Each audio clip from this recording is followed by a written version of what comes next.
மீன் குழம்பு இருக்குது, அது கூட சேர்த்து சாப்பிட்றதுக்கு ஒரு சிம்பிளான ஒரு ரெசிபி செய்ய போகிறேன். அதை எப்படி செய்யலாம் வாங்க பார்ப்போம். எண்ணெய் சூடாயிட்டு, எண்ணெய் சூடானா பெரிய வெங்காயத்தை போட்டுக்கிடுறேன்.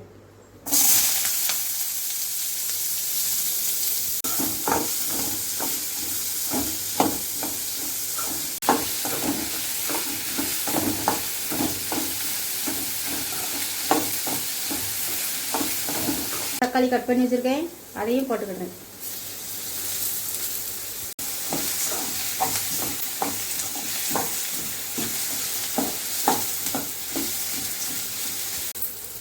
கருவேப்பிலை போட்டால் நல்லா மணமாக இருக்கும்.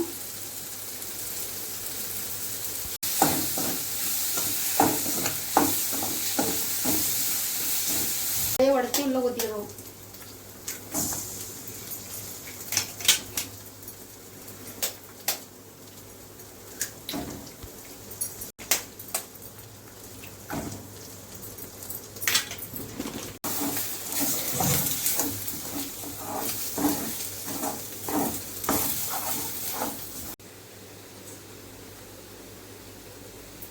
மிளகு இடித்து வச்சுருக்கேன், காரத்துக்காக சேர்த்து லேசாக தூவிக்கிடுவோம்.